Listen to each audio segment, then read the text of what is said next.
Good morning to all of you my students. আজকে রামগতি ন্যায়রত্ন সম্পর্কে আলোচনা করতে চলেছি। 1831 থেকে 1894 খ্রিস্টাব্দ এই প্রকাশকাল সময়কাল।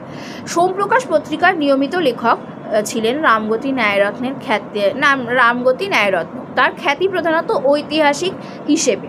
প্রথম বাংলা গদ্য লিখিয়েদের যোগসাজশে প্রায় একসঙ্গেই সাহিত্য চর্চার সঙ্গে ইতিহাস চিন্তার রাজ্যাভিষেক ঘটেছিল। হ্যালহেড, ফস্টার, কেরি প্রমুখ বিদেশি লেখকদের হাত থেকে দায়িত্ব তুলে নিয়েছিলেন ঈশ্বরগুপ্ত, রাজেন্দ্রলাল মিত্র, দ্বারকানাথ বিদ্যাভূষণ প্রমুখ স্বদেশীয় মনীষীরা। তাদের উত্তরাধিকার অর্জন করেছিলেন রামগতি ন্যায়রত্ন। হুগলি জেলার পান্ডুয়ার নিকটবর্তী ইলছোবা গ্রামে 4 জুলাই 1832 খ্রিস্টাব্দে জন্মগ্রহণ করেন।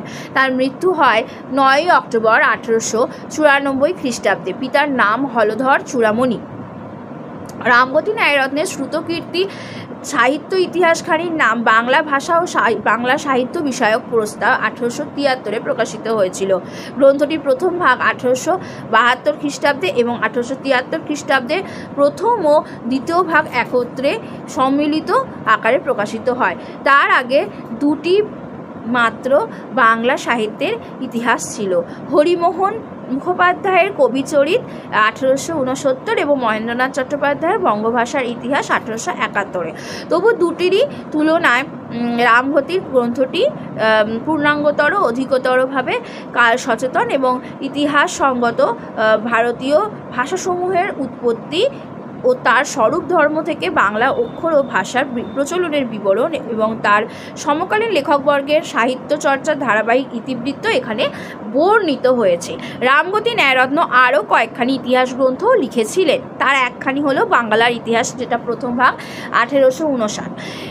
বিদ্যাসাগর যে বাংলার ইতিহাস 1848 লেখেন, তার প্রথম এক অংশ রামগতি ন্যায়রত্ন কর্তৃক রচিত পুরাতন প্রসঙ্গ, যেটা কৃষ্ণকমল কথিত এই অংশটি সম্ভবত এই বই।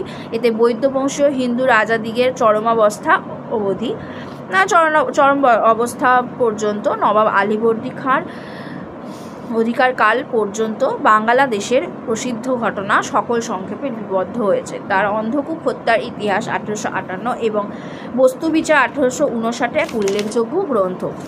রামগতির সাহিত্য চর্চার পরিচয় পাওয়া যায় রোমাবতী উপাখ্যান 1862 এবং ইলছোবা 1888 প্রকাশিত হয়েছিল। এই দুটি উপন্যাসের মধ্যে দিয়ে ছোট ছোট সরস গল্প নিয়ে গোষ্ঠীকথা 1877 নামে মজলিসি গল্পেরও একটি সংকলন তিনি প্রকাশ করেছেন।